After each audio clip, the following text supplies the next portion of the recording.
room is cool, holding the specific stillness of 4 in the morning. My eyes open without the need for an alarm. It is a habit formed over 20 years of chasing the weather, of aligning my internal clock with the atmospheric rhythms of the Great Plains. There is no grogginess, only a quiet clarity. I lie still for a moment, listening.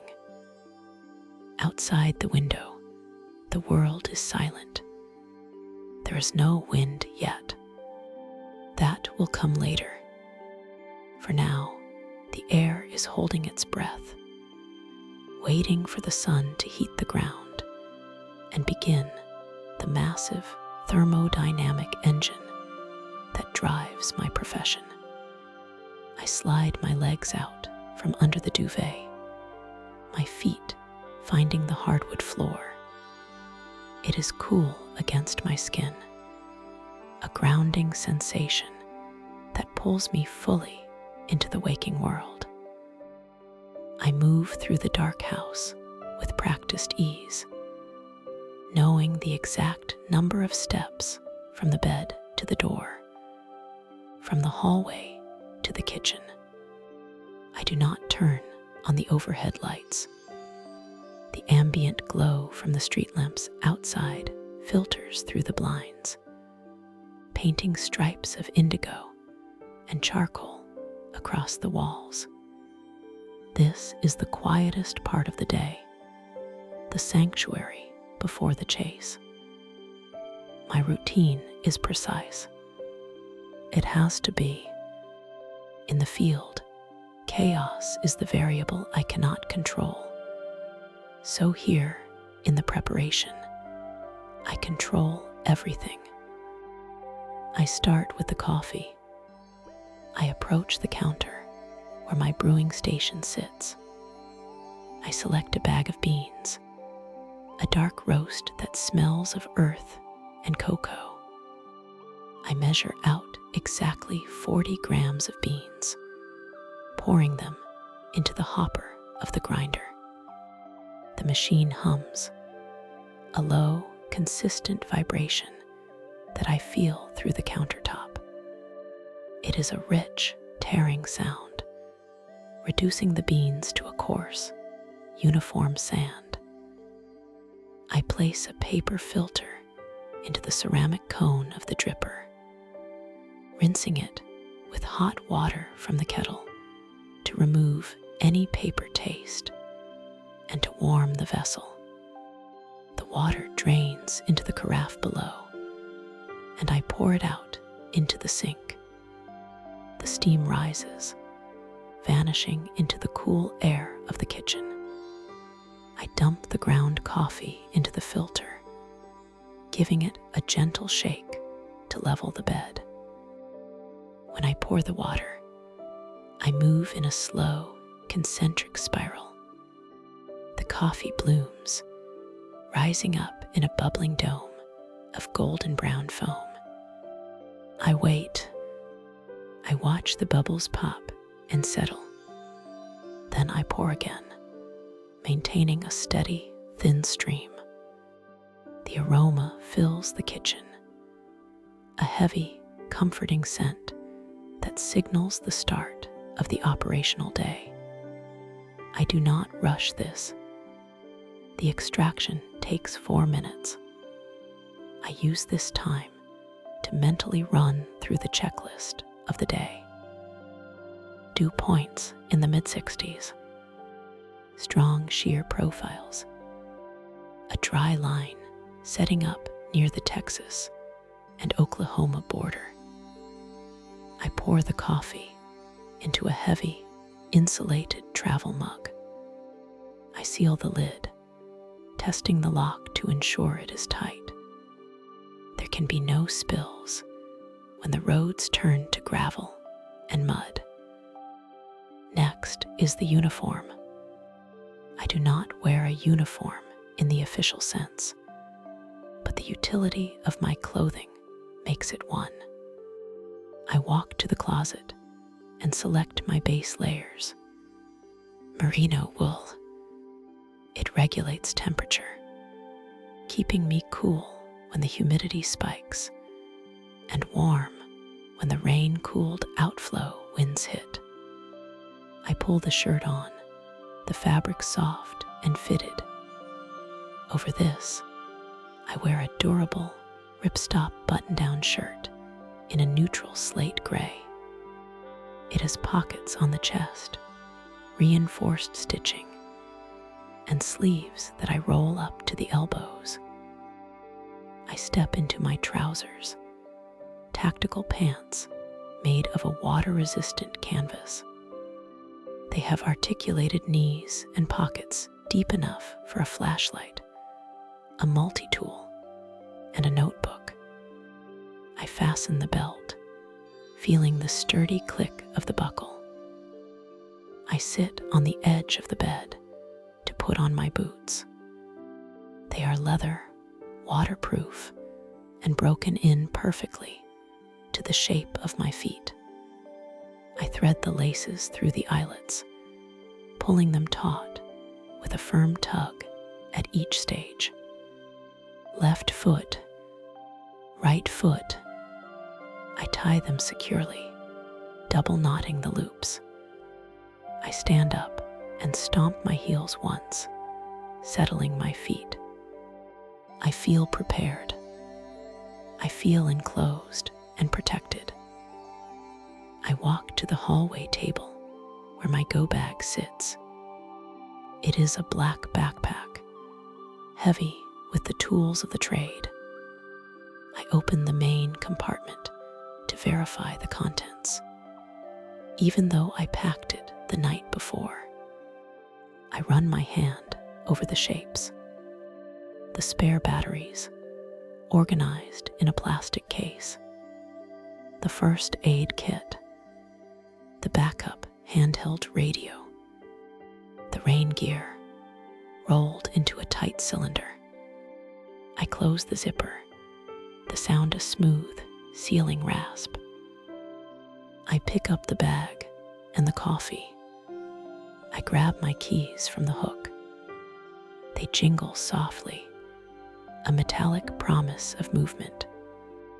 I open the door to the garage and step down, leaving the domestic quiet of the house for the industrial quiet of the workspace. The garage smells of rubber, oil, and cold concrete. In the center of the bay sits the vehicle.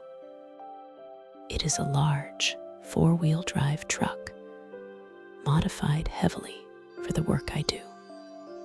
We call it the Interceptor. It is painted a matte white to reflect the sun, preventing the interior electronics from overheating. A heavy-duty brush guard wraps around the front grille, steel bars thick enough to deflect debris. The windows are reinforced with polycarbonate sheets. I place my bag on the passenger seat and my coffee in the center console cup holder. It fits perfectly. I do not get in yet. First, I must perform the walk-around. I start at the front left tire. I crouch down, inspecting the tread. It is deep and aggressive, designed to claw through mud and standing water. I unscrew the valve cap and press a pressure gauge onto the stem. The air hisses briefly. 45 pounds per square inch. Perfect. I replace the cap. I run my hand along the sidewall, checking for cuts or bulges. The rubber is cool and hard. I move to the front grille. I check the winch, ensuring the cable is spooled neatly and the hook is secure. I give the heavy steel bumper a solid push. It does not budge. The vehicle feels like a fortress.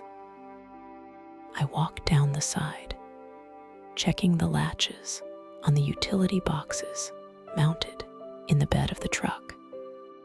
Inside these boxes are the probe's small spherical pods packed with sensors that we place in the path of the storm.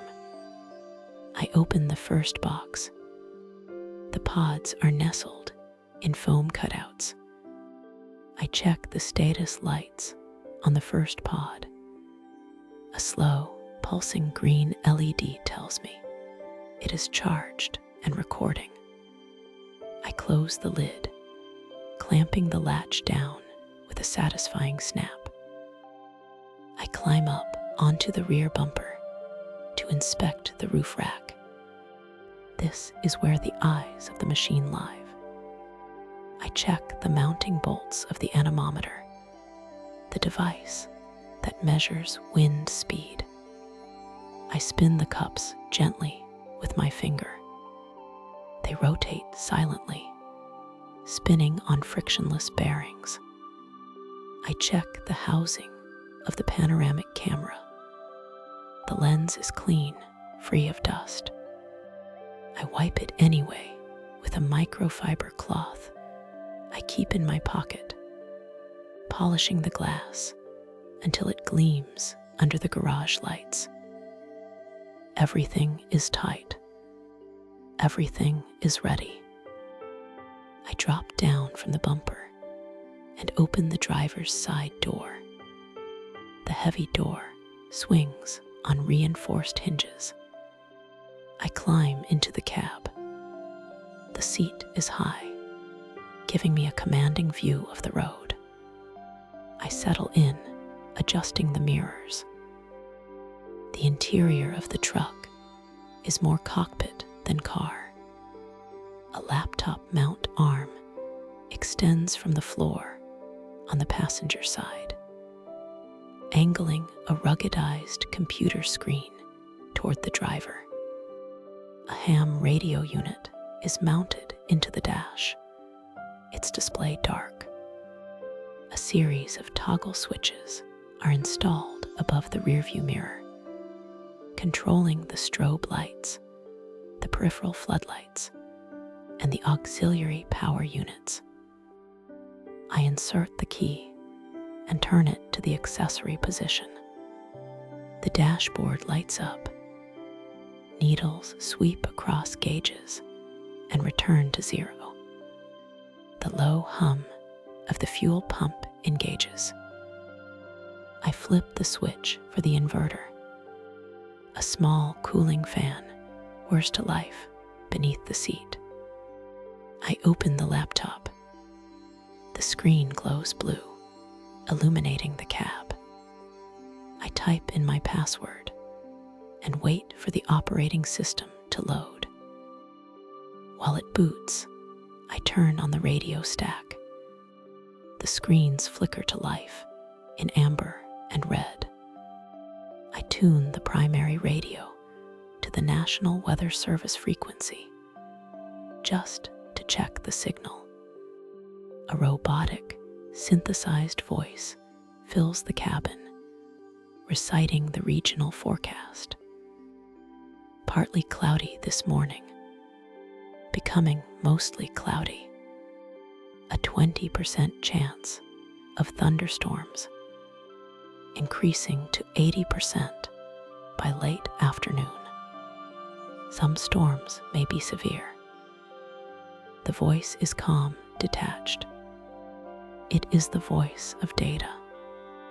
I turn the volume down to a low murmur. The laptop is ready. I launch the radar software. It connects to the cellular modem, pulling down the latest high-resolution data. A map of the central United States appears.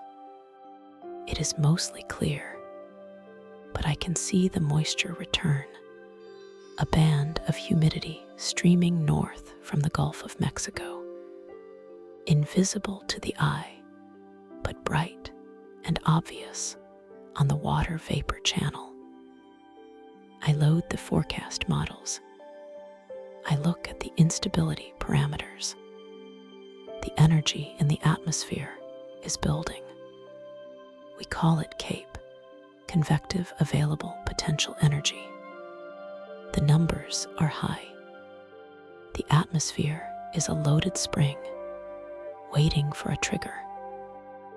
I check the GPS. I enter the coordinates for a small town in southwestern Oklahoma. This is our initial target, a staging ground where we will sit and wait for the sky to break. I take a sip of coffee. It is still hot, the dark roast bitter and clarifying. I reach up and press the button for the garage door opener. The chain drive rattles, and the heavy door begins to rise. As it lifts, the morning light spills in. It is gray and diffuse, the sun hidden behind a deck of stratus clouds. The air that rolls in is humid. I can smell the moisture. It smells like wet soil and ozone. I turn the key. The diesel engine catches immediately. A deep, rhythmic rumble that shakes the frame of the truck gently. It is a sound of power and reliability. I let it idle for a minute, watching the oil pressure gauge rise and stabilize.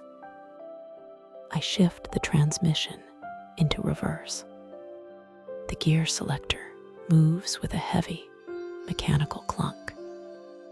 I ease off the brake, and the interceptor rolls backward, the tires crunching over the concrete lip of the garage floor and onto the asphalt of the driveway.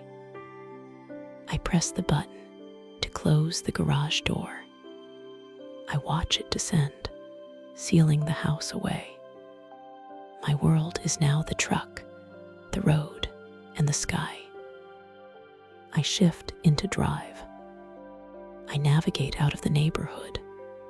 The house is quiet and dark. Most people are still asleep. They are unaware of the energy gathering in the atmosphere above them.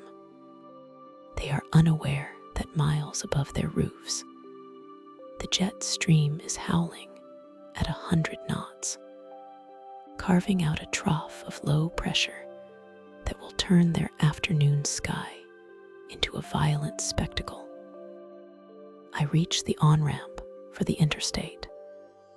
I accelerate, the turbocharger whistling as the engine takes a deep breath. The truck is heavy, laden with armor and equipment, but it moves with purpose.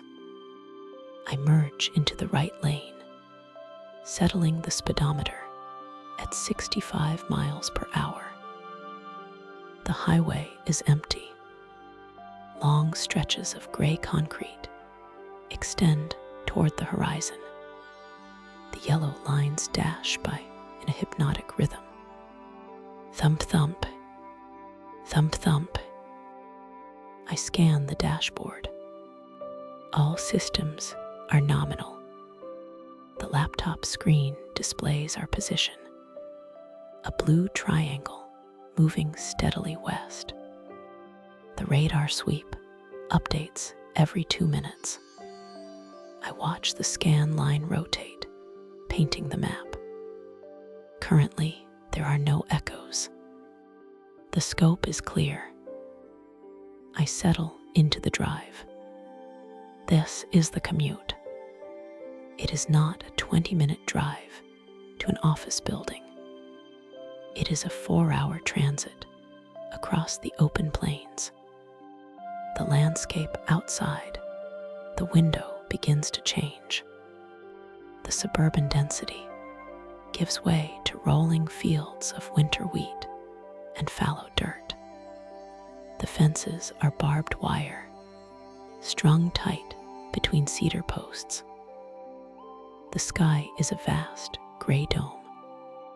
To the untrained eye, it looks flat and featureless. But I see the texture in the clouds. I see the low scud clouds racing north, carried by the low-level jet.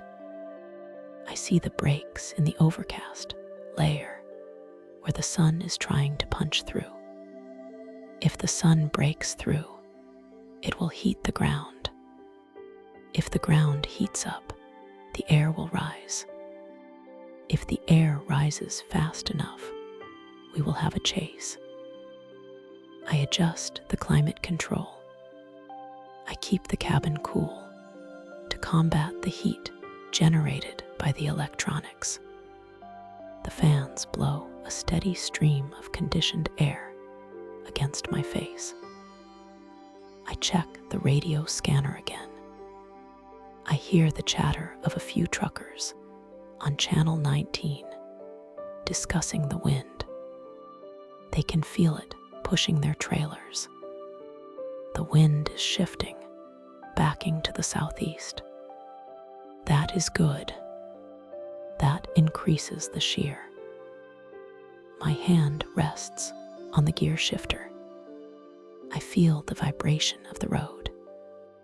There is a profound sense of peace in this phase of the job. The anticipation is a slow burn. It is not anxious. It is mathematical. I am moving toward a solution. I pass a mile marker. 110. I check the time. 700 hours. We are making good time. I reach for my sunglasses, sliding them on even though it is cloudy. It reduces the glare from the white sky and helps me see the contrast in the cloud structures. The road stretches on. I pass a grain silo, standing like a cathedral in the middle of a field. I pass a small herd of cattle, heads down, grazing near a windbreak of trees. Inside the truck, the environment is controlled. The hum of the tires, the whir of the server fans, the low murmur of the radio. It is a capsule of high technology moving through an ancient landscape. I glance at the laptop again. The latest model run has just finished downloading. I toggle the display to show the significant tornado parameter. A bullseye of bright magenta has appeared over our target area. The models are converging. The probability is increasing. I feel a small thrill, a tightening in the chest. Not fear, but readiness. I take another sip of coffee. I check the fuel gauge. We have a full tank. I check the camera batteries in the bag next to me. Fully charged. The commute continues. The miles tick by. The city is far behind me now. The horizon is wide and open. A 360-degree theater stage. I see a hawk perched on a telephone wire, its feathers ruffled by the wind. It watches me pass. I begin to mentally rehearse the deployment sequence. When we intercept a storm, the timing must be perfect. Park the vehicle. Leave the engine running. Unlock the bed. Deploy the probe. Activate the switch. Clear the area. It is a dance that must be performed in seconds, often in driving rain and hail. I visualize my hands moving over the latches. I visualize the weight of the probe. I visualize the texture of the wet metal. Visualizing the process calms the mind. It reinforces the neural pathways. It ensures that when the moment comes, I will not have to think. I will only have to do. The road curves gently to the left. I follow it. The suspension absorbs the imperfections in the asphalt, rocking the cab with a gentle, swaying motion. It is almost like being on a boat. I check the exterior temperature gauge. 68 degrees. The temperature has risen 3 degrees in the last hour. The cap is eroding. The atmosphere is destabilizing. I pass a sign for a rest area. I do not stop. I have everything I need right here. The morning light is changing now. The gray is becoming brighter, more pearlescent. To the west, I can see the edge of the dry line, a sharp delineation in the sky where the clouds end and the blue begins. That is the boundary. That is the front line. I press the button on the steering wheel to activate the cruise control. I lock the speed in. My foot relaxes. I am a storm chaser, but for these hours, I am simply a driver. I am a logistician. I am a custodian of equipment. I am moving toward the chaos with a calm, steady heart. The tires sing on the pavement. The engine hums. The data streams. I drive on into the widening morning, ready for the sky to wake up. The screen of my laptop was the only source of light in the motel room. A cool, rectangular blue glow that illuminated the grain of the cheap wooden desk. Outside, the sky was still transitioning from a bruised purple to the pale, watery gray of early morning on the Great Plains. It was quiet. The only sound was the low, steady hum of the air conditioning unit under the window, and the rhythmic tapping of my index finger against the trackpad. This was the morning ritual. Before the wind, before the hail, before the adrenaline, there was the data. I adjusted my glasses and leaned in closer to the monitor. On the screen, the high-resolution rapid refresh model was rendering the day ahead in colorful, jagged lines. To an untrained eye, it looked like abstract art, a wash of greens, yellows, and deep reds overlaid on a map of western Oklahoma. To me, it was a sheet of music, and I was reading the notes before the orchestra began to play. I moved the cursor over the dew point gradients. I was looking for the dry line, that invisible boundary where the parched air from the desert southwest would collide with the rich, humid moisture streaming up from the Gulf of Mexico. It was a fluid, living thing. I watched the predictive loop play out, hour by hour. 11 in the morning, 1 in the afternoon, 3 in the afternoon. There it was, a subtle tightening of the isobars, a deepening of the surface low-pressure system near the Texas border. I felt a familiar, quiet satisfaction settle in my chest. It was the feeling of a puzzle piece clicking audibly into place. The atmosphere was priming itself like a grand engine, gears turning in the upper stratosphere, pistons firing in the form of rising thermals. I reached for the thermos of coffee I had brewed 10 minutes ago. The stainless steel was warm against my palm. I unscrewed the cap, the sound of the threads turning distinct in the silence, and poured a small cup. The steam rose in a lazy spiral, smelling of roasted beans and anticipation. I took a sip, letting the warmth travel down my throat as I clicked open a new tab to check the visible satellite imagery.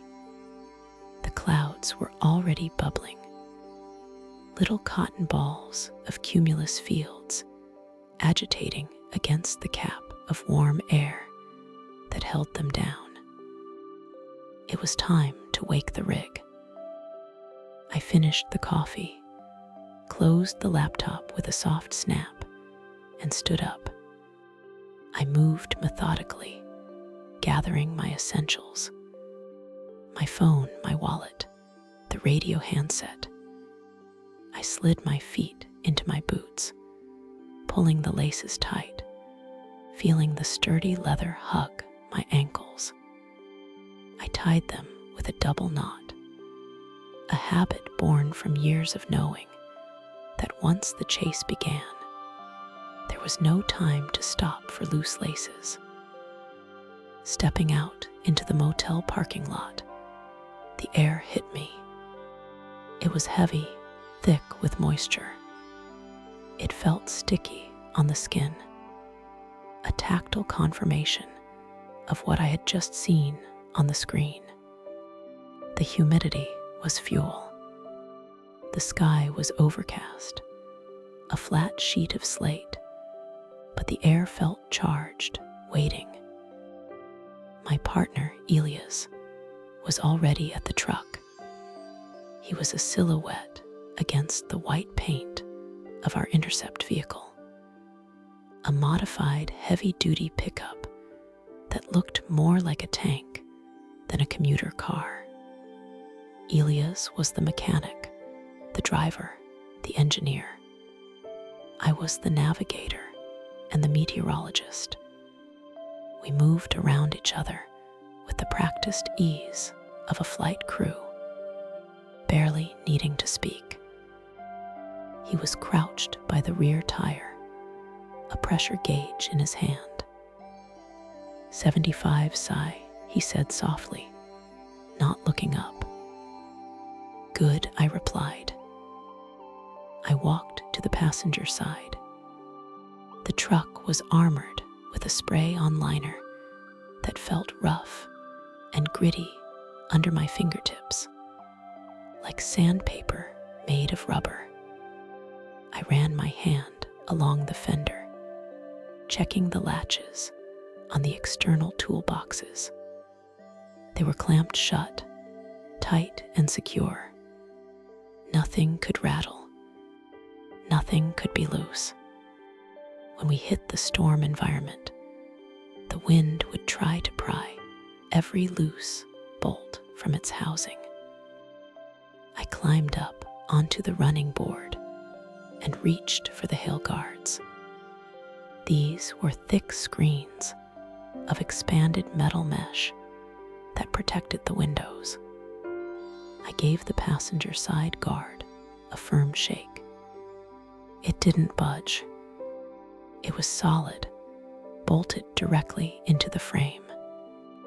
I checked the wing nuts that held the assembly in place, giving each one a quarter turn to the right, ensuring they were locked down. The metal was cold and damp with morning dew. Moving to the front of the truck, I inspected the anemometer mounted on the bull bar. The little cups that measured wind speed were still, waiting for the first gust. I spun them gently with my finger. They whirred silently, spinning freely without friction. The bearings were good. I opened the passenger door. The hinge groaned deeply, a heavy industrial sound. The interior of the truck smelled of electronics, stale coffee, and ozone. It was a cockpit. I slid into the seat, the fabric firm and supportive. My domain was the right side of the cab. Mounted directly in front of me, on a heavy-duty articulated arm, was the primary laptop dock. I took my computer from my bag and slid it into the cradle. It locked in with a definitive click. I connected the power cable, the GPS receiver USB, and the Ethernet cable that linked to the onboard cellular modem. I flipped a row of toggle switches on the center console. 1. The inverter hummed to life, a low-frequency buzz that vibrated slightly through the floorboards. 2. The radio stack lit up, the amber display of the ham radio flickering through its startup sequence. 3. The signal booster. Green lights flashed in a rhythmic pattern before settling into a solid glow. I opened the mapping software. The GPS puck on the roof found us instantly, placing a blue triangle on the digital map of the motel parking lot. I zoomed out, scrolling west. I began to plot our waypoints. I laid down digital breadcrumbs along the highway, marking our escape routes and our intercept points. I looked for the grid. I wanted perfectly square road networks, dirt roads that cut through the farmland at 90-degree angles, giving us options. I avoided the rivers and the winding roads where we could get trapped. Elias climbed into the driver's seat. The truck shifted slightly under his weight. He closed his door, sealing us in. The sound of the outside world, the distant highway traffic, the birds, was instantly muffled, replaced by the quiet hum of our equipment. He turned the key. The diesel engine roared to life, a deep, guttural thrum that I could feel in the base of my spine. He let it idle, warming the oil. "Systems check," he said. "Radar is up. Data is flowing. GPS is locked," I replied, my eyes scanning the monitors. "Cameras." I reached into the padded case at my feet and pulled out the primary cinema camera. It was heavy, a dense block of magnesium alloy and glass. I removed the lens cap. The glass of the wide-angle lens was a deep, mesmerizing purple in the cabin light. I took a microfiber cloth and began to polish the front element. I moved in small, concentric circles, starting from the center and working my way out. This was a critical task. A single speck of dust, a single smudge of oil, could ruin a shot when the light was low and the contrast was high. I held the lens up to the light, inspecting it from every angle. It was flawless. I mounted the camera to the dashboard rig. The quick release plate snapped into the receiver. I tightened the locking knob, feeling the friction build until the camera was immovable. I plugged in the power cable, and the HDMI feed that sent the image to the monitor on my side of the console. The screen flickered, then showed the view out the windshield, the cracked asphalt of the parking lot, and the gray sky above. "Cameras are green," I said. Elias shifted the truck into drive. The transmission engaged with a subtle clunk. We rolled forward, the gravel crunching beneath our heavy, all-terrain tires. We pulled out onto the main road, turning west.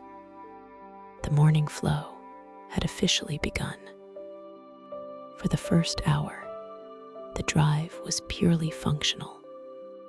We were transiting, closing the distance between our sleep point and the target area. The landscape rolled by in a blur of green fields and wire fences. The rhythm of the road took over. The tires sang a high-pitched drone on the asphalt. The suspension absorbed the imperfections of the road, rocking the cabin with a gentle, swaying motion. I settled into the flow state. My world narrowed down to the screens in front of me and the sky outside the window. I became a processor of information. On the laptop, I watched the surface observations update in real time. Every 15 minutes, the automated weather stations across the state sent out new data. I watched the numbers populate the map. Temperature, dew point, wind direction. I saw the wind shifts before we felt them. On the screen, the little wind barbs in the Texas panhandle were starting to rotate, backing from the south to the southeast. That was the shear. That was the spin. I visualized the column of air twisting, stretching upward like a barber pole. 72 over 65 in chill dress, I said, reading the temperature and dew point spread. The moisture is advecting faster than the model predicted. Elias nodded, his hands resting lightly on the steering wheel at 10 and 2. He didn't need to look at the map. He was reading the road. He was watching the fuel gauge. He was listening to the engine. "Copy that," he said. "Target adjustment." "Maintain heading," I said. "We want to be south of the river before initiation." I reached for the paper map tucked into the door pocket. While the digital maps were crucial, there was a tactile reliability to paper that I loved. I unfolded it, the creases worn soft and white from use. I traced our route with my finger, feeling the texture of the paper. I looked at the elevation lines. I looked for the subtle depressions in the terrain, the river valleys where the fog might linger, where the low-level moisture would pool like water in a basin. The cabin was a sanctuary of focus. We didn't play music. The soundtrack was the whine of the turbo, the hum of the cooling fans on the laptop stand, and the occasional burst of static from the weather radio. As we crossed the county line, the sky began to change. The flat gray stratus deck was breaking up, tearing apart like wet tissue paper. Sunlight streamed through the gaps, hitting the wet ground and instantly evaporating into steam. This was the destabilization. The sun was heating the ground was heating the air, and the air was rising. I watched the cumulus clouds begin to tower. They were crisp and white, their edges sharp and defined. This was a sign of a strong cap, a layer of warm air aloft that was holding the energy down, letting it build pressure like a boiler. We didn't want the clouds to grow too soft or too wispy. We wanted them hard, looking like cauliflower, exploding upward with force. I grabbed the joystick that controlled the roof-mounted camera. I swiveled it to the left, aiming it at a particularly aggressive tower of cloud that was punching through the haze. On my monitor, the zoom lens brought the details into startling clarity. I could see the motion of the vapor, the roiling, boiling convection. It looked solid, like a mountain growing in fast motion. Tower going up at 9 o'clock, I noted. I see it, Ilya said. I checked the radar again. The sweep line rotated clockwise, painting a fresh image. A tiny, pixelated echo had appeared right where I was looking. It was the first radar reflection of the day. The storm was being born. My fingers flew across the keyboard. I was logging the time, the location, the visual appearance. I typed with a fluid speed, the keys clacking softly. Initiation observed. Deep convection. Sharp edges. Updraft is establishing. We were no longer just driving. We were hunting. The flow state deepened. Time compressed. An hour of driving felt like 10 minutes. My attention shifted rapidly, but smoothly between the macro and the micro. Macro, the satellite view of the entire state, the synoptic scale, low-pressure system spinning over the Rockies. Micro, the specific county road we were approaching, the decision to turn left or right based on the position of the sun and the angle of the intercept. Macro, the radar trend showing the storm intensifying, the core turning from green to yellow to red. Micro, the battery level on the laptop dropping to 80%. I plugged the auxiliary power bank into the side port. I picked up the handheld radio microphone. I keyed it up, the button clicking under my thumb. Base, this is Unit Alpha. We have visual, on target, storm south of Clinton. Storm is building rapidly. We are positioning for intercept. The radio crackled back. A voice from the coordination center miles away. Copy, Unit Alpha. Radar confirms rapid intensification. Hail core is developing. I hung the mic back on its magnetic clip. Elias slowed the truck as we approached an intersection. The road here was dirt, packed hard and red. Dust billowed behind us in a long, reddish plume. The tires crunched over the gravel. Pull off here, I said, pointing to a wide shoulder near a barbed wire fence. Good visibility to the west. He guided the truck off the road, the suspension articulating smoothly as we dipped into the shallow ditch and up onto the flat rise.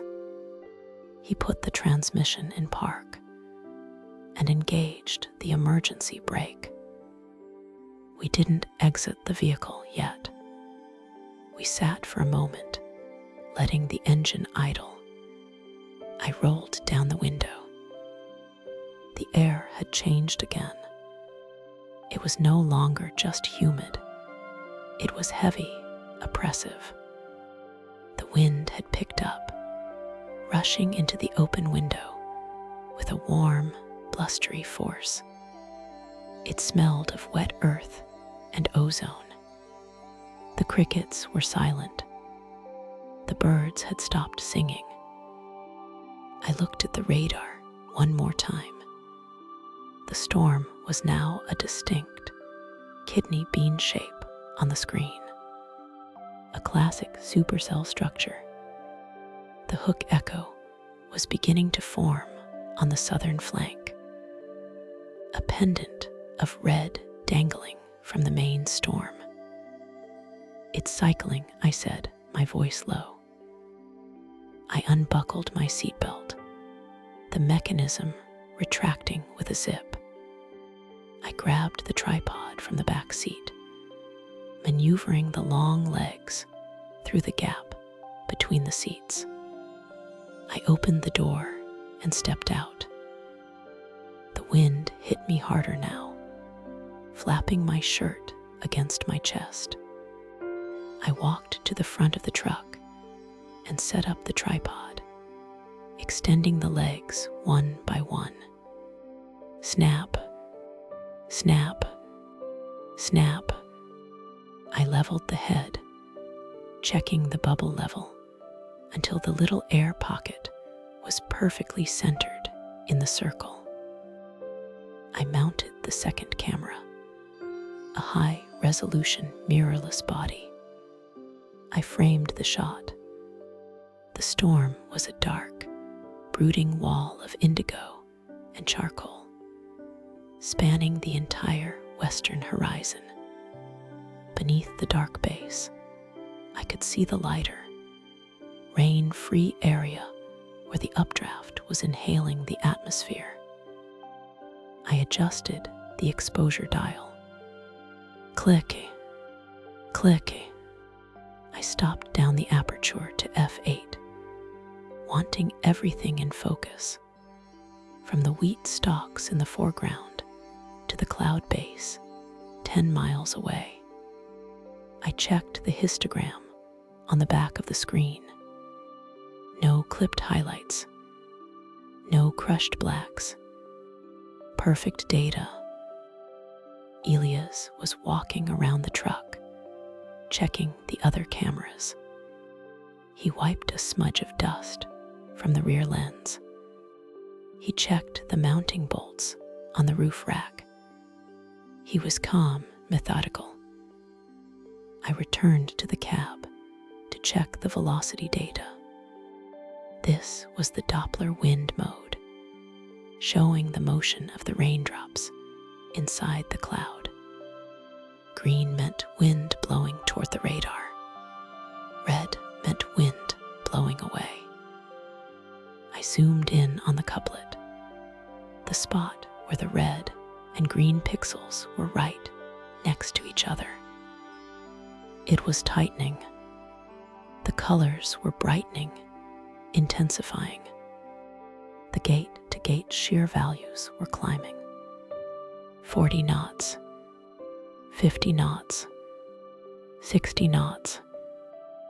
The rotation was reaching down. I looked out the window at the real world. The base of the storm was lowering, a wall cloud descending like a pedestal. It was rotating, a slow, majestic counterclockwise spin. Scud clouds, ragged fragments of vapor, were being sucked up into the rotation, feeding the beast. The rhythm of the morning had led to this, Every check of the tire pressure, every cleaned lens, every analyzed isobar had been a step toward this specific moment of convergence. I felt a profound sense of calm. The chaos of the atmosphere was about to unleash itself. But here, in the shadow of the storm, everything was ordered. My tools were ready. My data was clear. My partner was in sync. Elias leaned against the hood of the truck, arms crossed, watching the sky. I stepped up beside him, the wind tearing at our clothes. "Here comes the show," he said. I didn't answer. I just watched, breathing in the smell of the approaching rain, feeling the electric charge on the hairs of my arms. I reached out and touched the metal of the tripod, making a micro adjustment to the pan handle, ensuring the frame was perfect. The morning flow was complete. The chase was on. The gravel crunches satisfyingly beneath the thick treads of the all-terrain tires. As I ease the heavy vehicle off the paved county road, I guide the truck onto a narrow, unpaved service track that cuts between two vast fields of winter wheat. The stalks are golden and high, swaying in a synchronized dance with the southerly breeze. This is the spot. It is high ground, relatively speaking, offering a 360-degree view of the horizon. I shift the transmission into park. The mechanical thunk of the gear selector locking into place signals the transition. I turn the key, and the deep rumble of the diesel engine cuts out. The sudden silence is profound. It rushes in to fill the cab, replacing the low-frequency hum of the drive with the subtle, organic sounds of the plains. I can hear the engine block ticking as it begins to cool, the metal contracting microscopic amounts in the afternoon heat. This is the lull, the waiting game. In storm chasing, the hours between 1 in the afternoon and 4 in the afternoon are sacred. The atmosphere is simmering, baking in the sun, building up the potential energy that will later explode into the stratosphere. But for now, the sky is a brilliant, deep azure, dotted only with small, harmless puffs of fair-weather cumulus clouds. They look like cotton balls scattered across a blue tablecloth. I unclasp my seatbelt, letting the strap retract slowly against the pillar. I take a moment to just sit, pressing my back into the firm support of the driver's seat. My hands rest on the leather of the steering wheel, feeling the warmth where my grip has been for the last 4 hours. I take a deep breath.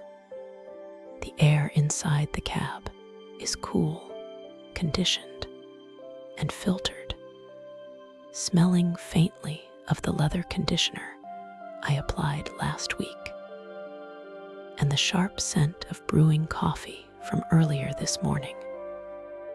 It is time to refuel the body. I open the driver's side door. The heat of the day greets me instantly. It is a dry, clean heat, characteristic of the high plains in late spring. It carries the scent of dry earth, heated asphalt from the distant highway, and the sweet, grassy aroma of the wheat. I step down onto the gravel, my boots finding purchase on the uneven stones. Walking to the rear of the vehicle, I run my hand along the matte black finish of the truck bed cap. It is warm to the touch, soaking up the solar radiation. I unlock the rear hatch. The gas struts hiss quietly as they lift the heavy fiberglass door, revealing the organized sanctuary of my mobile command center. Everything here has a place. To the left is the electronics rack, humming softly on battery power. To the right is the storage system, heavy-duty drawers lined with foam, housing lenses, tripods, and emergency gear. In the center, strapped down with heavy-duty cargo buckles, is the cooler. I undo the buckles. The canvas straps slide through the metal clasps with a rasping sound. I pull the cooler forward. It is a rotomolded chest, thick-walled and heavy, designed to keep ice frozen for days in this kind of heat. I lift the latches. They pop open with a rubbery snap. Inside, the air is arctic. I reach past the water bottles and grab a plastic container containing my lunch. I also retrieve a bottle of sparkling water, the condensation instantly forming on the cold glass as it meets the warm air. I close the cooler and the hatch, preferring to eat on the tailgate. I lower the tailgate. The heavy steel cables catch it at the horizontal position. I sit on the edge, my legs dangling, looking out over the sea of wheat. I open the container. I have prepared a simple meal, focused on protein and sustenance without heaviness. Slices of roasted chicken, cubes of sharp cheddar cheese, and a handful of almonds. I eat slowly. This is a meditation. I pick up an almond, feeling its rough texture between my thumb and forefinger, and listen to the crunch as I bite down. The wind is picking up. I can feel it rushing past my ears. A constant, low roar that drowns out the distant sound of a tractor working a field 2 miles away. I take a sip of the water. The carbonation bites pleasantly at the back of my throat, washing away the dust of the road. I watch the sky as I eat.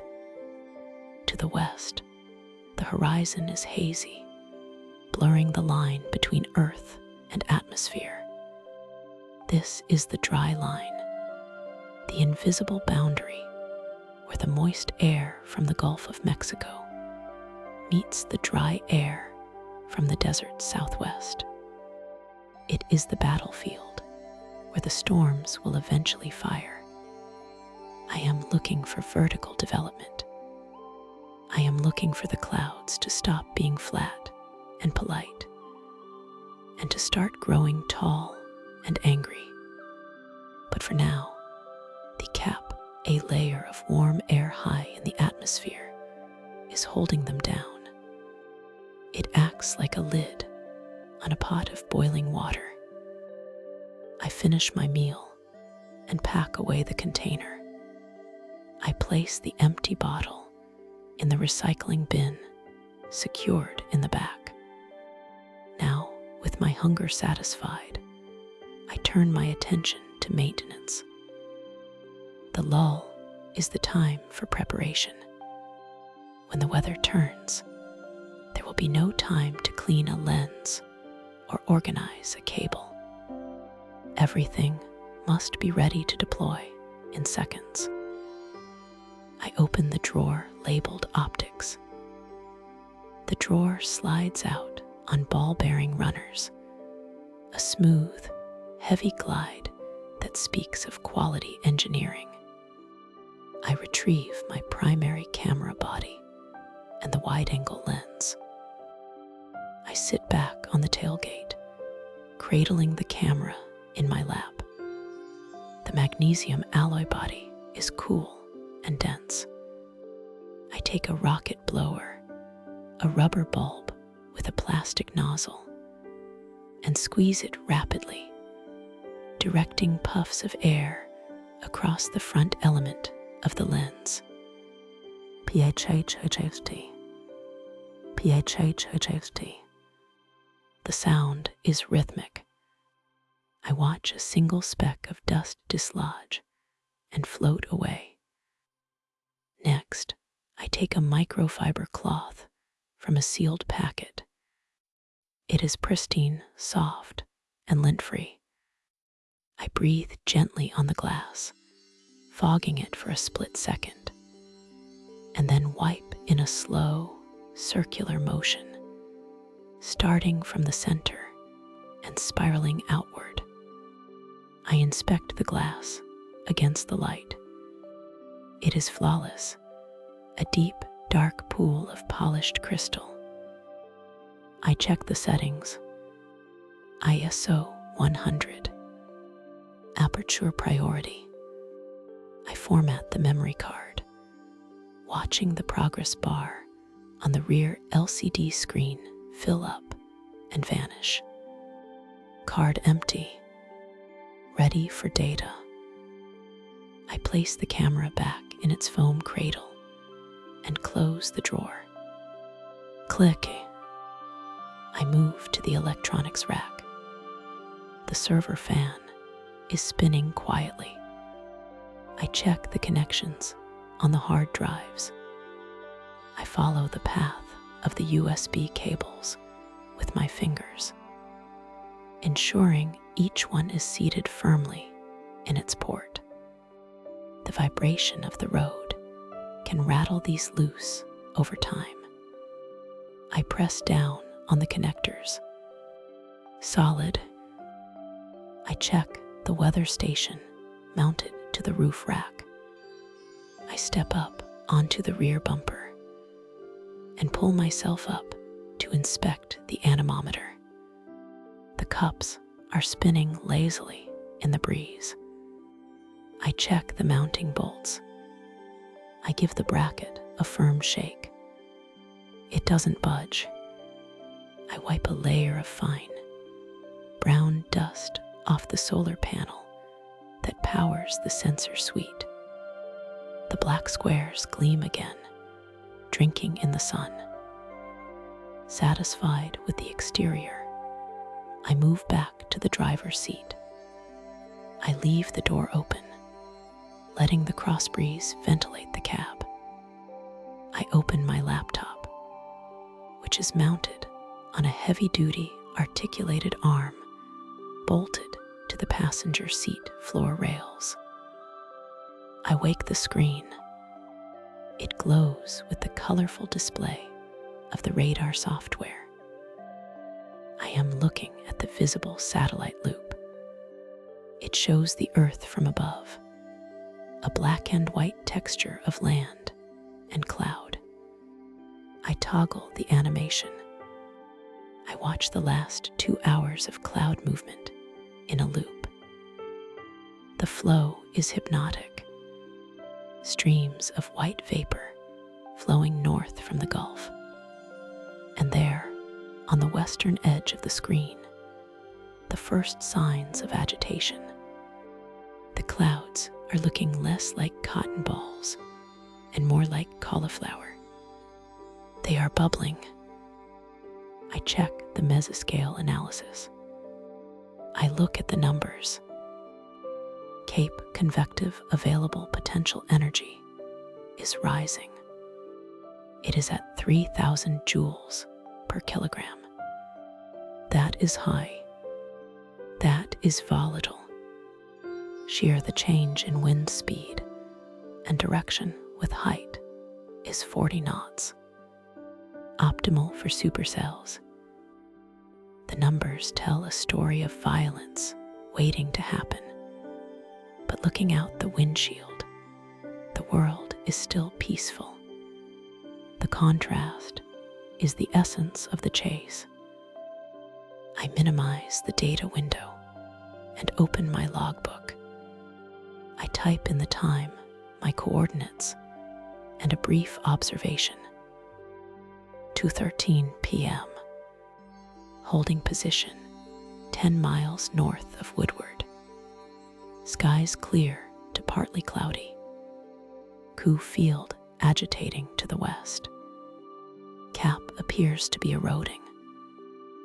The rhythmic clacking of the mechanical keyboard is satisfying. Each keystroke provides tactile feedback, a confirmation of the record being set. I lean back. There is nothing left to do but wait. I decide to rest my eyes. I reach down to the side of the seat and pull the lever. The backrest reclines smoothly. I adjust the lumbar support until it fills the arch of my back perfectly. I take off my sunglasses and place them on the dashboard. I close my eyes. The sensory world shifts. Without sight, the sounds become sharper. I hear the wind whistling through the radio antennas on the roof. It is a multitonal sound, a chord created by the different lengths of steel whips cutting through the air. I hear the rustle of the wheat field, a sound like dry water washing over the land. I hear the occasional snap of a grasshopper hitting the side of the truck. I hear the distant, high-pitched cry of a hawk circling a thermal. I focus on my breathing. In through the nose, out through the mouth. 4 seconds in. 4 seconds hold. 4 seconds out. My body relaxes. The tension of the morning drive, the focus on the road, the anticipation of the forecast, it all drains away into the seat. I am conscious, but hovering on the edge of sleep. This is a tactical nap, a power save mode for the human operating system. I let my mind wander over the geography of the plains. I visualize the map in my head, the grid of roads, the county lines, the river valleys. I am placing myself on that board, a single piece waiting for the opponent to move. Time seems to stretch. The sun moves imperceptibly across the sky, shifting the shadows inside the cab. I can feel the warmth of the sun patch moving from my shoulder to my arm. 10 minutes pass, then 20, then a change. It is subtle, but I feel it. The light hitting my eyelids dims slightly. The wind shifts tone. It becomes gustier, more urgent. I open my eyes. The bright, harsh sunlight of early afternoon has softened. I sit up, engaging the lever to bring the seat back to its upright, commanding position. I look out the windshield. A shadow has fallen over the truck. I look up. A cloud is passing overhead. But this is not one of the small, fair-weather puffs from earlier. This is a tower. I step out of the truck to get a better look. The cloud is a vertical column of white, bright, and hard-edged against the blue. It is growing as I watch. The top of it is billowing, expanding outward and upward, looking like whipped cream being pumped from a pressurized can. It is boiling. This is updraft. Warm, moist air is rocketing upward, breaking through the cap, condensing into water droplets as it hits the cooler air aloft. I walk to the front of the truck and lean against the grill guard. The metal is hot. I watch the tower. It is tilting slightly to the east, pushed by the upper-level winds. This is good. It means the updraft and the downdraft will remain separate, allowing the storm to sustain itself. I check my watch. 2:45 p.m. Right on schedule. I hurry back to the cab. The lethargy of the lull is gone, replaced instantly by a sharp, crystalline focus. I grab the mouse and refresh the radar. There it is. A single, pixelated blossom of green and yellow has appeared on the screen, right where I am looking. The first radar return of the day. I scan the rest of the data. The dew points are holding in the upper 60s. The surface winds are backing, turning more to the southeast. This will add spin to the atmosphere. Everything is locking into place. I reach for the radio microphone. The coil cord stretches. I press the push-to-talk button on the side. The plastic clicks. Base, this is Unit 1. Initiating. Target acquired. Visual on towering cumulus. Distinct vertical development. Radar confirms initiation. I am repositioning to intercept. I release the button. I hang the mic back on its magnetic clip.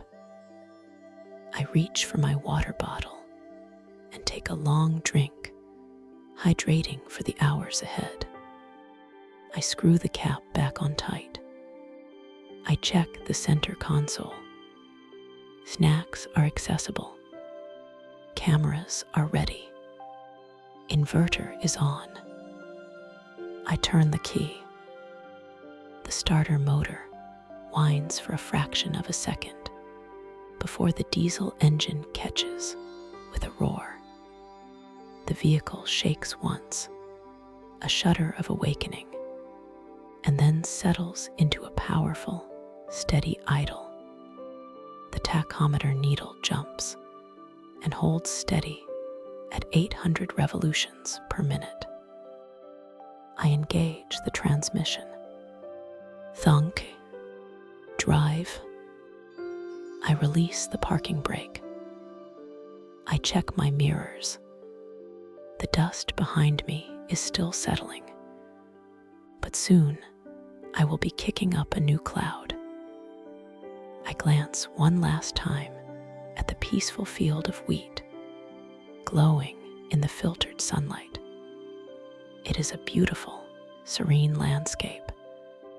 In an hour, it might be being scoured by hail the size of baseballs. But for now, it is just scenery. I press the accelerator.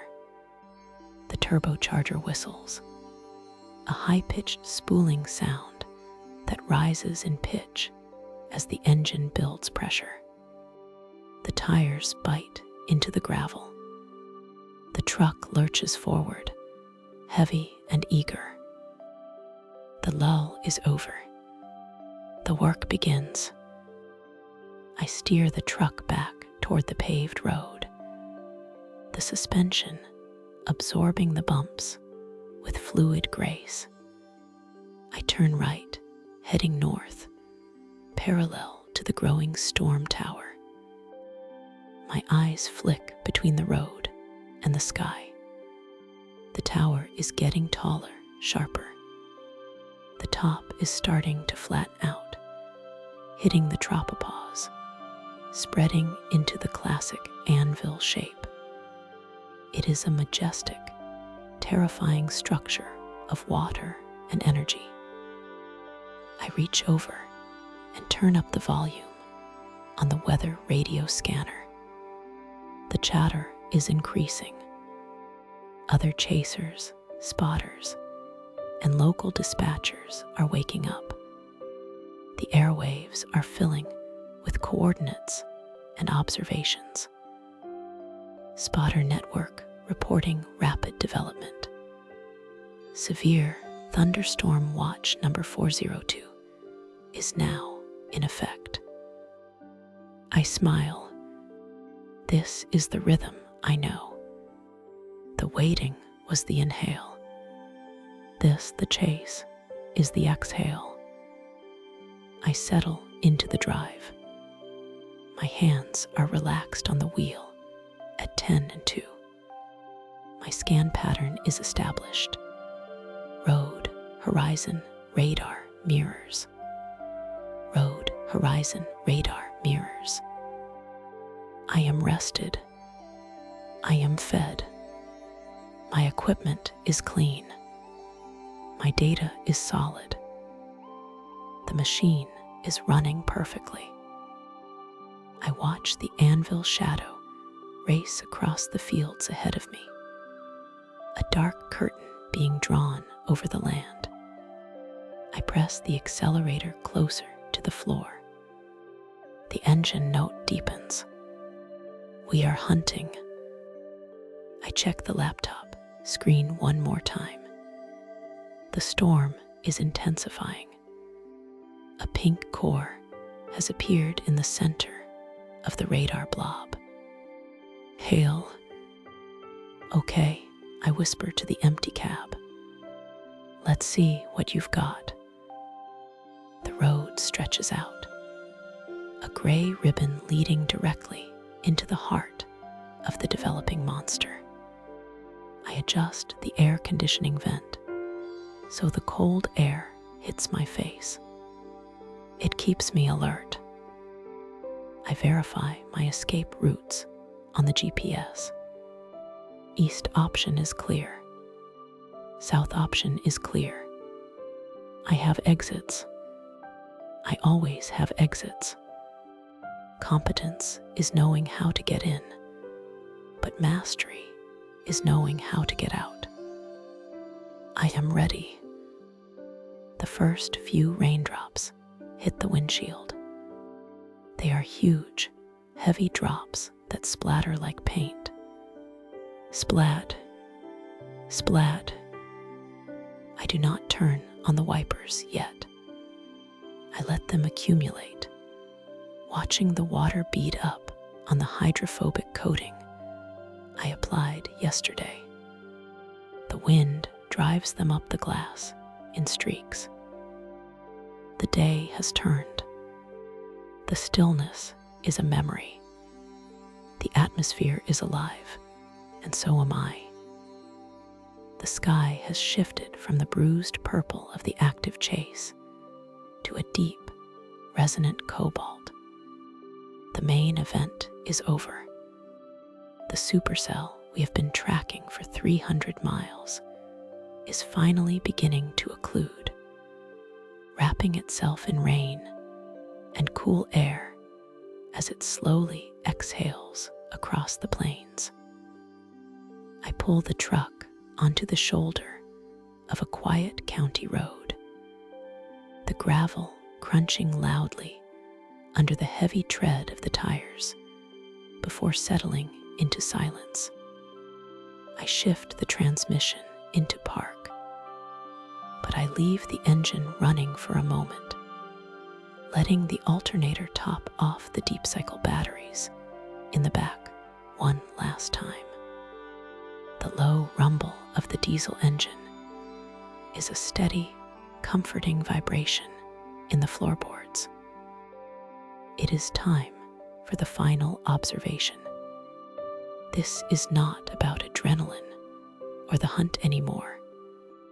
This is about documentation and respect for the physics of the atmosphere. I step out of the cab. The air has changed completely since noon. The sticky, oppressive heat is gone, replaced by a crisp, clean draft pulling down from the dissolving storm. It smells of wet wheat, ozone, and damp earth. I take a deep breath, filling my lungs with the scent of the rain-cooled outflow. I walk to the back of the truck to check the mount on the mobile mesonet. The anemometer cups are still spinning, but lazily now, clicking softly as they measure a gentle 10 miles per hour breeze. I verify the sensors are still logging. The humidity gauge, the barometer, and the temperature sensor are all communicating with the onboard laptop. I watch the numbers stabilize on the screen mounted near the rear hatch. The pressure is rising. The atmosphere is healing. I reach for my primary camera, a heavy, weather-sealed DSLR with a wide-angle lens. I do not need the tripod for this. I lift the camera to my eye, feeling the familiar weight of the magnesium alloy body in my hands. The rubber grip is warm against my palm. Through the viewfinder, the storm is a masterpiece of decaying structure. The massive updraft tower, which stood like a solid marble column an hour ago, is now soft and fibrous, looking like spun sugar dyed in shades of orange and pink by the setting sun. The anvil cloud spreads out above me, covering half the sky in a sheet of smooth gray, while the edges catch the last golden light of the day. I rotate the dial to adjust my exposure, listening to the subtle mechanical click of the wheel. I want to capture the texture of the clouds. I frame the shot, placing the long, straight line of the horizon in the bottom third of the image. I press the shutter release. The sound is a crisp, decisive clack. I take 5 more frames, adjusting the focal point slightly each time. I check the back of the screen. The histogram is perfect, a balanced mountain of light and dark. The image is sharp. I see the silhouette of a solitary windmill against the fading storm, a testament to the scale of the landscape. Satisfied, I turn the camera off. The sensor cleaning mode vibrates silently for a second, shaking off any dust. I replace the lens cap, pinching the plastic tabs and fitting it deeply into the threads until it snaps into place. Now begins the ritual of the teardown. This is a process I enjoy just as much as the setup. It is the transition from observer to traveler. I move to the rear of the truck and open the heavy tailgate. It lowers with a groan of metal hinges and the hiss of hydraulic dampeners. The bed of the truck is organized chaos, a grid of pelican cases and steel mounts. I start with the roof-mounted hail guards. I climb up onto the rear bumper, finding my footing on the non-slip steel.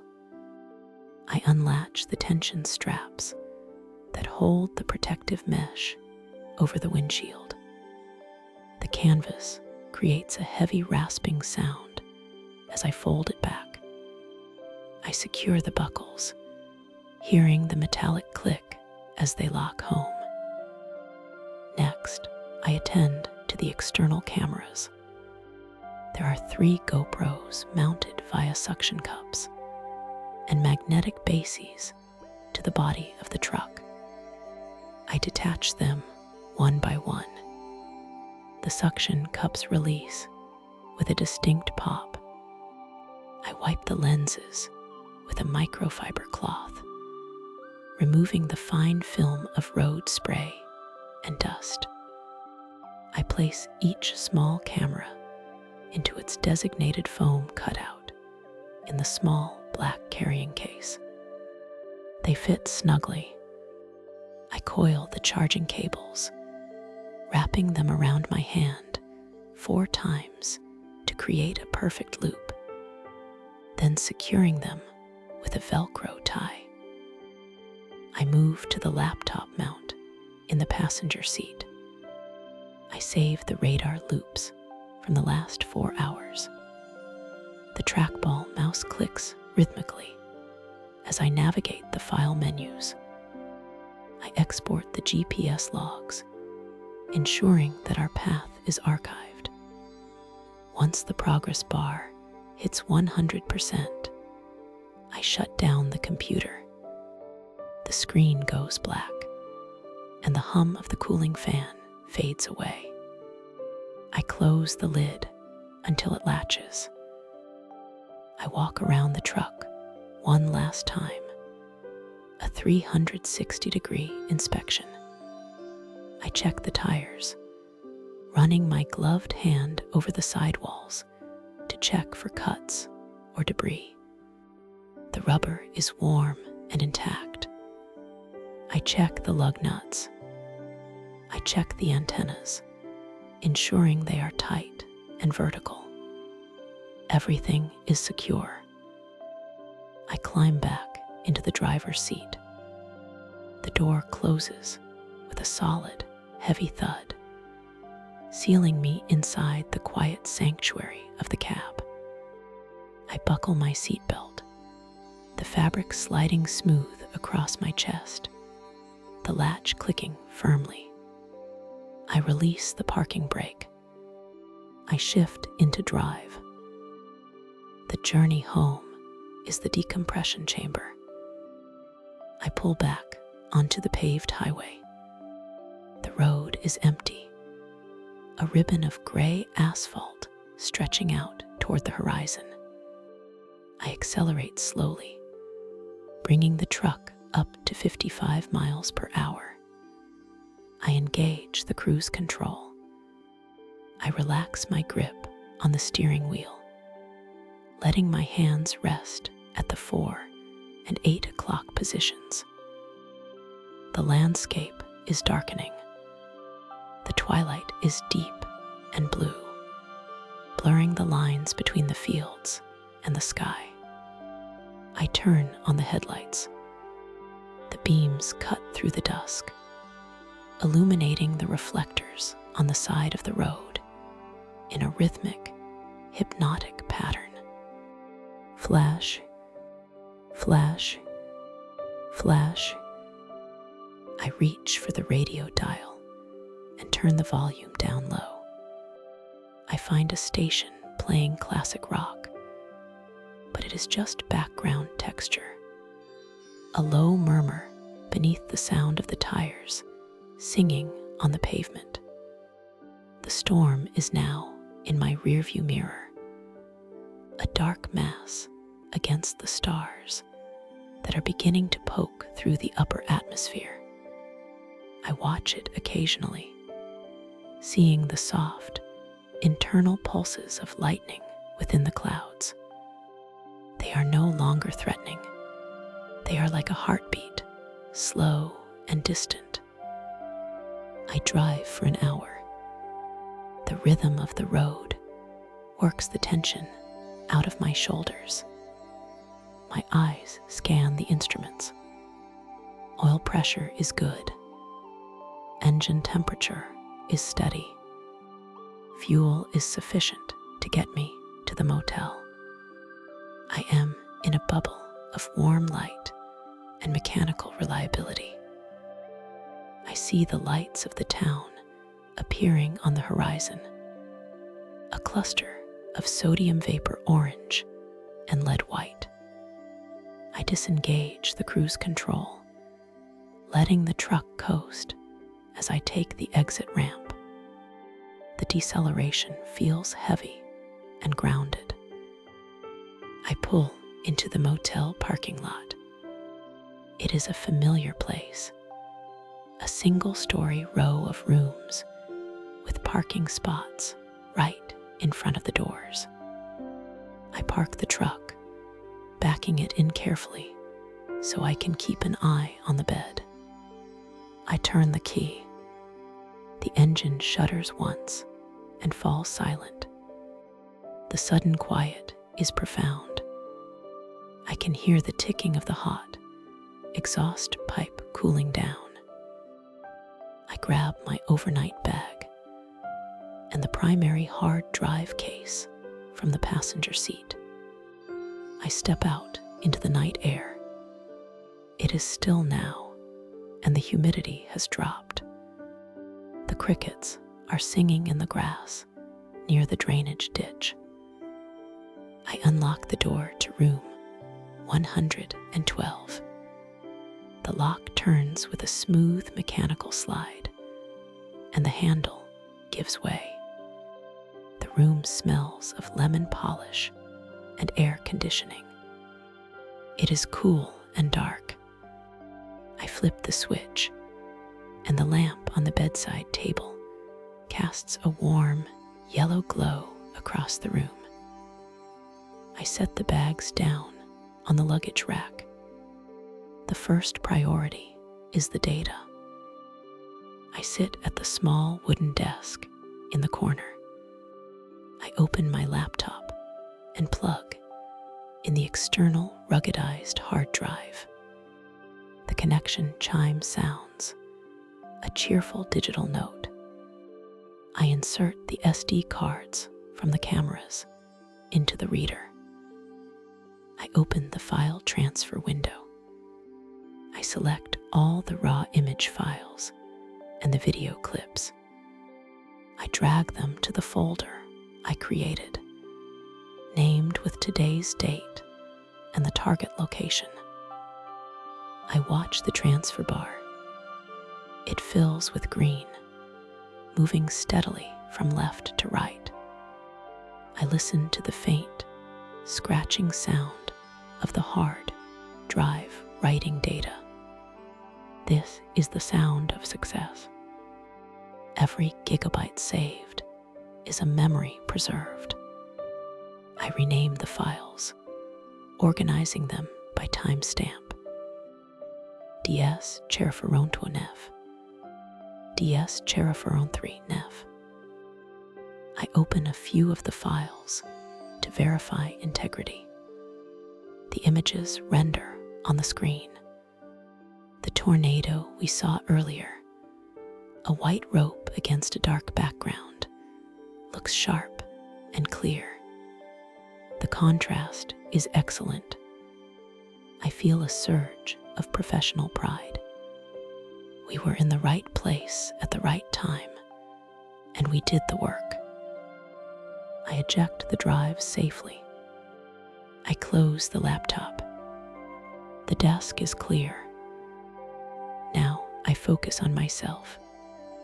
I feel the layer of grime on my skin, a mixture of sweat, sunscreen, and prairie dust. I walk into the bathroom and turn on the shower. I adjust the handle until the water is hot, steam beginning to rise and fog up the mirror. I step under the spray. The water pressure is strong. I let it beat against my back and neck, washing away the physical stiffness of sitting in a truck for 10 hours. I use a bar of white soap, lathering it into a thick foam. I scrub my arms, watching the gray water swirl down the drain. It is a purgative ritual. The dust of 3 counties is washed away, leaving only the satisfaction of the journey. I dry off with a white towel, the fabric rough and stimulating against my clean skin. I change into a fresh, loose cotton t-shirt and soft shorts. I feel lighter, cleaner, human again. I walk back into the main room. I pull back the heavy blackout curtains for a moment to check the truck one last time. It sits there under the parking lot light, gleaming dully. My partner in the chase. I let the curtain fall back into place, sealing the room in darkness. I turn down the bedspread. The sheets are white and crisp, pulled tight with hospital corners. I slide between them. The fabric is cool against my legs. I adjust the pillows, stacking 2 of them to support my head. I reach out and turn off the bedside lamp. The room plunges into darkness, save for the faint red glow of the smoke detector and the green light of the digital clock. I lie on my back, closing my eyes. My body feels heavy, sinking into the mattress. The vibration of the road is still faintly echoing in my inner ear, a phantom sensation of forward motion. I let my mind replay the day. I do not think about the logistics or the maps or the fuel consumption. I think about the visuals. I see the towering cumulus clouds exploding upward into the atmosphere, white cauliflower heads billowing against the blue. I see the wind rippling through the miles of green wheat, creating waves like an inland ocean. I see the dark, rotating wall cloud, the architectural perfection of the mesocyclone. I hear the deep, bass rumble of the thunder rolling across the open plains. My breathing slows. In for a count of 4. Out for a count of 4. I relax my jaw. I drop my shoulders. I uncurl my fingers. The adrenaline is completely gone now, replaced by a deep, cellular fatigue. It is a good kind of tired. It is the tiredness of a craftsman who has used his tools well and finished his work. The storm is miles away now, dissipating into rain that will nourish the fields tomorrow. The data is safe on the hard drive. The truck is ready for the morning. There is nothing left to do. I drift. The images behind my eyelids become softer, more abstract. The white clouds turn into soft gray mist. The sound of the wind becomes a gentle hush. I am safe. I am clean. I am at rest. Sleep comes not as a sudden event, but as a slow, warm tide rising up to cover me. I let go of the day. I let go of the chase. I drift into the quiet dark, the only sound the steady, rhythmic beating of my own heart. Good night.